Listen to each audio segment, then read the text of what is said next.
Estamos nós aqui novamente para mais um vídeo e hoje eu vou comentar e resenhar este livro, Mais Esperto que o Diabo, com o autor sendo Napoleão Hill. O livro basicamente se trata de uma entrevista do próprio autor com o diabo, só que o diabo desse livro ele é relatado de uma maneira mais científica, do ponto de vista científico, ou seja, é muito baseado naquela ideia de que existe o bem e o mal. E o diabo seria aquilo que seria o mal, e Deus, no caso, seria aquilo que seria o bem. Tanto que no livro ele até assume como a minha oposição. Ele não fala a palavra Deus, ele fala o meu oposto, a minha oposição. E é de um ponto de vista muito parecido com aquele livro A Ciência de Ficar Rico, que explica a riqueza como uma ciência. Esse livro, ele apresenta aspectos da sociedade como um todo, da mente e do comportamento humano. E é muito interessante a maneira que ele relata a definição e a explicação do que seria a alienação e a não alienação. Eu vou ler alguns trechos e vou comentando, porque é muito importante a mensagem que esse livro passa e também como que ele tira aquilo que a sociedade nos impõe desde que somos muito jovens. Aqui ele começa perguntando pro diabo quais seriam os truques dele. Vá em frente e descreva-me os seus truques inteligentes. Ele diz: um dos mais astutos instrumentos que uso para o controle da mente humana é o medo. Planto a semente do medo nas mentes das pessoas e conforme essa semente germinam e crescem, pelo uso contínuo dos pensamentos negativos, controlo o espaço que elas ocupam. Os 6 medos mais efetivos são o medo da pobreza, da crítica, da perda da saúde, da perda do amor, da velhice e da morte. Então, o medo aqui podemos verificar e ter a certeza que é a raiz de todo o problema, é a raiz de todo o mal. Porque com medo nós não conseguimos agir e também não conseguimos pensar, que é aquilo que o livro diz que é a libertação, é o pensamento. Aqui ele pergunta de novo: você me dirá como você realiza efetivamente esse trabalho de preparar as mentes humanas de tal forma que você possa ganhar o controle sobre elas, Job? Ele diz: tenho inúmeras maneiras de ganhar o controle das mentes humanas, enquanto elas ainda não estão no plano da Terra. A minha maior arma é a pobreza. Eu deliberadamente desencorajo as pessoas a acumular riqueza material, porque a pobreza, em si mesma, tira a habilidade dos homens de pensar e os faz uma presa fácil para mim. Outro grande aliado meu é a doença. Um corpo doente desencoraja o pensamento. Aí então tenho milhares de trabalhadores na Terra que me ajudam a ganhar o controle das mentes humanas. Tenho esses agentes estrategicamente colocados em todos os lugares, independente de raça, crença ou religião. Aí vamos para a próxima pergunta. Você diz que corrompeu as mentes dos jovens com álcool e cigarros. Consigo entender como a bebida alcoólica pode destruir o poder do pensamento independente, mas não consigo enxergar de que forma os cigarros podem ajudar na sua causa. Aí ele responde: você pode não saber, mas os cigarros quebram o poder da persistência e destroem o poder da resistência, acabam com a habilidade de concentração, eles matam e diminuem a imaginação e ajudam em muitos outros meios para que as pessoas não usem suas mentes da forma mais efetiva. Você sabia que tem milhões de pessoas jovens e velhas de ambos os sexos que fumam 2 maços de cigarro por dia? Isso significa que eu tenho milhões de pessoas que estão gradualmente destruindo o seu poder de resistência. Um dia adicionarei ao seu hábito de fumar cigarros outros hábitos destruidores de pensamento, até o momento exato de ganhar o controle das suas mentes. Hábitos vêm em pares, em trios e em quartetos. Qualquer hábito que enfraqueça a força de vontade de uma pessoa também abre portas para os outros hábitos negativos dominarem a mente dessas pessoas. O hábito do cigarro não somente diminui o poder da resistência, como também desencoraja a persistência, além de enfraquecer outras relações humanas. Eu acho muito interessante como ele relata o perigo de fumar e de beber, mas o que eu acredito que ele esteja querendo dizer aqui, o que eu consigo entender é que todo e qualquer vício tem esse poder, tem esse efeito de neutralizar a nossa mente em busca de um prazer fácil, em busca de, basicamente, explosões de dopamina fúteis, rápidas. Assim, nós não conseguimos pensar naquilo que realmente importa. Nossos objetivos, nosso propósito de vida, essas coisas. Então, os vícios, tecnicamente, são o que ele descreve como cigarro aqui. Que eles tiram a nossa capacidade de pensar por nós mesmos. Aí aqui tem até... Essa aqui, na verdade, eu não vou nem falar sobre a pergunta que ele faz. e sim sobre a definição do que seria um alienado, que o próprio autor ele pergunta para o diabo e o diabo responde. Um alienado é aquele que se deixa ser influenciado e controlado por circunstâncias externas à sua mente. Ele prefere deixar que eu ocupe a sua mente e use o seu intelecto do que ter o trabalho de pensar por si mesmo. O alienado é aquele que aceita qualquer coisa que a vida oferece sem julgar ou lutar por aquilo que quer, porque na verdade ele não sabe o que ele quer da vida e gasta boa parte do seu tempo tentando descobrir o que é. Um alienado emite muitas opiniões, mas elas não são suas. A maior parte delas provém de mim. O alienado é aquele que é muito preguiçoso para usar o seu próprio cérebro, e essa é a principal razão de por que eu consigo assumir o controle dos seus pensamentos e plantar as minhas ideias na sua mente. Então, eu acho muito interessante a definição do autor do que é um alienado. Alguém que se deixa ser influenciado por decisões externas. Ou seja, ele nunca tem um pensamento próprio, é sempre baseado no que as outras pessoas estão pensando. E o diabo diz que isso, na verdade, é o pensamento dele, é o pensamento do diabo que ele impõe nas pessoas através dessas opiniões externas sobre qualquer tipo de tema, assim desviando a pessoa de pensar por si própria e encontrar o próprio propósito de vida.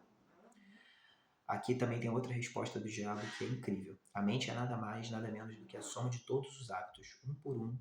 Entro na mente e estabeleço hábitos que levam finalmente à completa e absoluta dominação. Ou seja, através dos hábitos negativos, já que ele é a força negativa do universo, de acordo com a explicação científica do que é o diabo nesse livro, ele consegue dominar as pessoas através dos hábitos. Ou seja, quanto mais hábitos negativos eu tenho, maior é o poder que o diabo tem na minha vida, de acordo com o livro.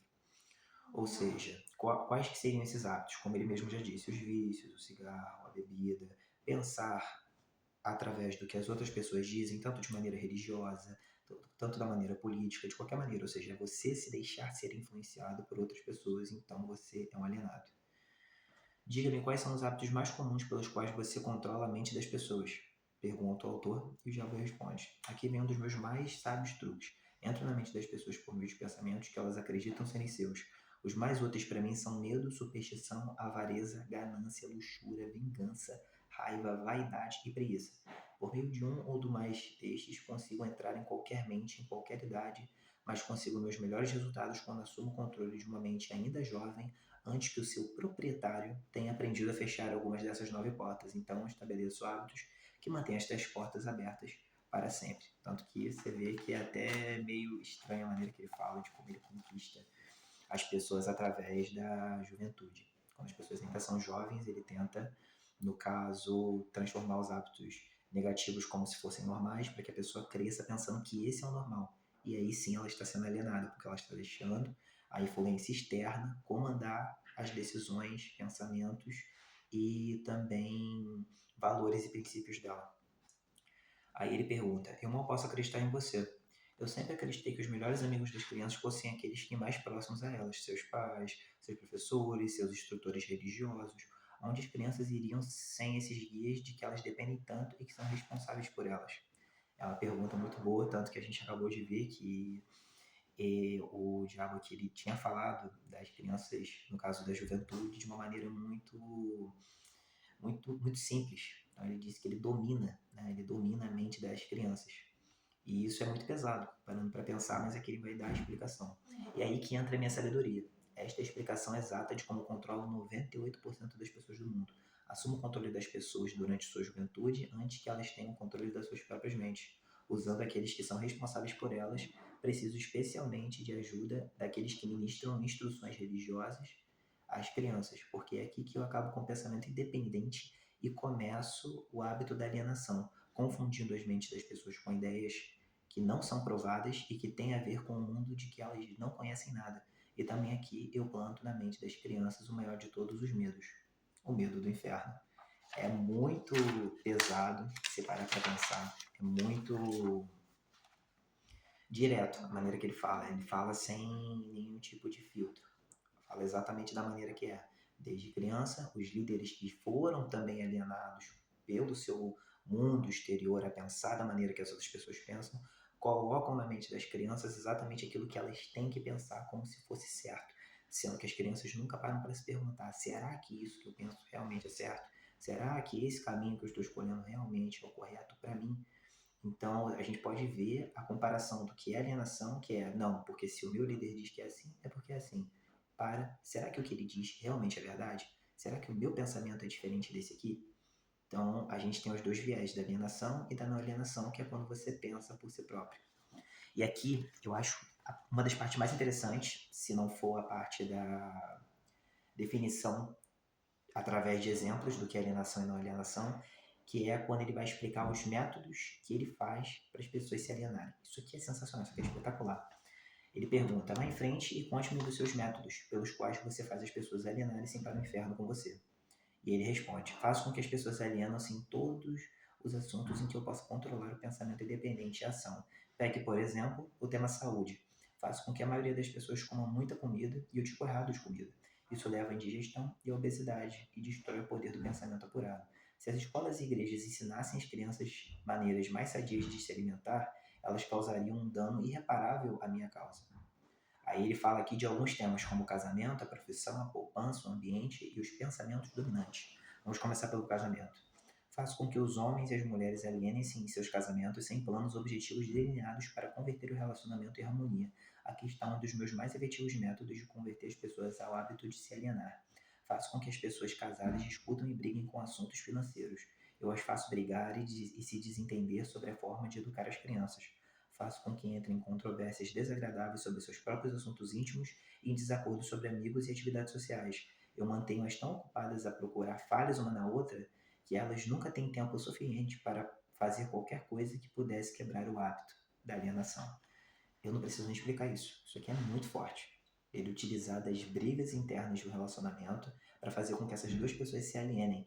Isso aqui é muito real. A gente vê isso muito no dia a dia. Vê muitas pessoas discutindo acerca de assuntos supérfluos e tem como razão, através desses assuntos supérfluos, o término do relacionamento, no caso, o casamento, né, o divórcio. A profissão. Ensina as pessoas a tornarem-se alienadas e a fazer com que elas abandonem as escolas para pegar o primeiro emprego que acham sem nenhum plano ou objetivo definido, sem nenhuma meta ou propósito exceto a sobrevivência. Por meio desse truque, mantenho milhões de pessoas tomadas pelo medo da pobreza durante toda a vida. Por meio desse medo, eu as guio lentamente, mas sempre para frente, até o ponto em que nenhum indivíduo consegue quebrar o hábito da alienação. Isso aqui é forte demais. O que eu mais vi na minha vida foram pessoas que estudaram comigo e automaticamente, ao sair, antes de sair até, falavam, eu vou sair da escola e já vou pegar o primeiro trabalho que eu puder porque eu quero dinheiro. E as pessoas realmente fizeram isso. A maioria que eu conheço, pelo menos. Saíam da escola, a primeira coisa que iam fazer era exatamente isso. Buscar um emprego e viver nesse emprego pela vida toda. Não estou julgando essas pessoas, não estou falando que não sejam empregos dignos, mas que a pessoa poderia ter mais ambição de buscar coisas melhores para ela e para a própria família. Apenas isso, é só uma sugestão, não é um controle da narrativa ou da própria vida da pessoa. Agora vamos para a poupança. Faço com que as pessoas gastem deliberadamente e que economizem o mínimo ou nada, até que eu as tenho totalmente sob controle pelo medo da pobreza. Loucura. Ambiente. Faço com que as pessoas alienam-se em ambientes desarmoniosos e desagradáveis em seus lares, nos lugares onde trabalham, nos seus relacionamentos com parentes desconhecidos. E faço com que elas fiquem nesses ambientes até eu tenha total controle sobre elas, até mesmo no hábito da alienação. Isso aqui, eu vou confessar que até mesmo eu já vivi muito em ambientes assim, ambientes que são negativos, ambientes que te colocam para baixo, ambientes que te drenam energia.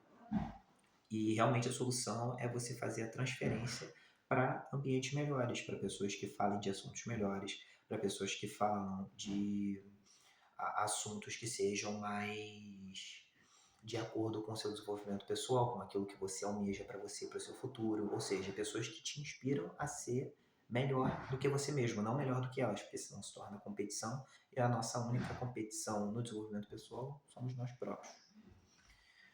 Pensamentos dominantes faz com que as pessoas alienam-se caindo no hábito de pensar negativamente. Isso leva a atos negativos, envolve as pessoas em controvérsias e preenche as suas mentes com temores, pavimentando dessa forma o caminho para eu entrar e controlar as suas mentes. Quando entro, faço com que as pessoas pensem que esses pensamentos negativos são criações suas. Planto as sementes do pensamento negativo na mente das pessoas por meio do púlpito das igrejas, dos jornais, dos filmes, do rádio e de todos os outros meios que a mídia utiliza para chegar até a mente das pessoas. Faço com que as pessoas permitam-me tomar conta de seus pensamentos porque elas estão muito preguiçosas ou indiferentes para pensarem por si mesmos. Isso aqui é espetacular, porque basicamente são todos os métodos de manipulação que existem. Tanto que ele fala que geralmente são os meios de comunicação ou crença, igrejas, jornais, filmes, rádio, todas as maneiras que a mídia pode utilizar para te manipular, ou seja, te alienar. Ele diz, no caso, que é ele, que é a figura principal de todo esse meio da manipulação. Concluo pelo que você diz que alienação e procrastinação são a mesma coisa. É verdade? Pergunta o autor e o diabo responde: sim, isso é verdade. Qualquer hábito que leve uma pessoa a procrastinar de tal forma que a pessoa deixe para depois tomar uma decisão conduz ao hábito da alienação. Ou seja, até mesmo a procrastinação é um dos maiores caminhos que o diabo utiliza para, no caso, nos tornar alienados. Se mais pessoas tivessem metas definidas e desejos ardentes por riquezas materiais e espirituais, eu teria menos vítimas, de acordo com o diabo. Daí, podemos sugerir a pergunta: vá em frente e escreva um típico alienado. Dê a sua descrição ponto a ponto de forma que eu possa reconhecer o alienado quando estiver próximo de um. E aqui entra a chave do vídeo. Aqui, no caso, é a definição através do exemplo que o diabo mesmo vai explicar do que é uma pessoa alienada e do que não é uma pessoa alienada. Vamos à resposta. A primeira coisa que você notará em um alienado é a sua total falta de propósito sobre a vida. A sua falta de autoconfiança será evidente. Ele nunca conquistará nada por meio do pensamento e do esforço. Ele gasta tudo que ganha e ainda mais se consegue crédito.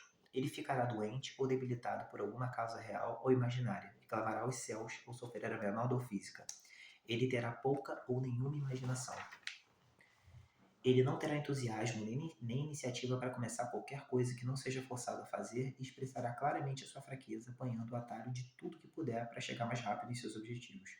Ele terá um temperamento explosivo e total falta de controle sobre suas emoções. A sua personalidade será sem magnetismo nenhum e não atrairá nenhuma pessoa à sua volta. Ele terá muitas opiniões sobre muitas coisas, mas nenhum tipo de conhecimento apurado sobre nada. Ele normalmente diz saber de tudo, mas não é bom em nada. Ele se nega a cooperar com aqueles que estão à sua volta, mesmo aqueles que possam depender do seu trabalho para comida e abrigo. Ele cometerá os mesmos erros várias e várias vezes, nunca tirando proveito do fracasso. Ele terá uma mente limitada e intolerante em todos os aspectos, sempre pronto a crucificar todos aqueles que estiverem em desacordo com ele, geralmente sem nenhum tipo de base argumentativa. Ele esperará tudo dos outros, mas estará disposto a dar pouco ou nada em troca. E aqui tem um grande ponto que é aquilo da procrastinação. Ele começa várias coisas, mas nunca termina nada. Isso aqui é importante. Ele será taxativo na condenação do seu governo, mas nunca te dirá definitivamente como a gestão pode ser melhorada.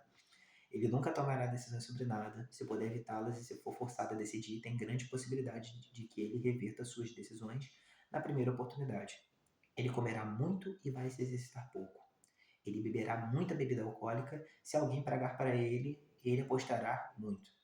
Ele criticará outros que estiverem sendo bem-sucedidos em suas carreiras, em suas vidas. Em poucas palavras, o alienado trabalhará duro para não pensar, enquanto outros trabalharão para ter uma boa vida. Ele contará uma mentira antes de admitir sua ignorância em qualquer assunto. Se ele trabalhar para os outros, ele os critica pelas costas e elogia pela frente. Então, nós podemos ver que uma pessoa alienada, ela tem ali uma gama de pensamentos e ações que são de uma pessoa que não pensa por si mesmo. O que eu achei mais interessante que foi, ele começa várias coisas, mas não termina nada. Ele comerá muito e vai se exercitar pouco. E ele contará uma mentira antes de admitir sua ignorância em qualquer assunto. Isso é o que eu mais vejo no meu dia a dia. Assim, em torno das pessoas. Não estou falando no meu grupo de amizade. É o que eu mais vejo nas pessoas em geral. Que geralmente elas criam muitas desculpas para fazer aquilo que elas precisam fazer. E quando elas precisam mentir, elas também usam muitas desculpas pela mentira.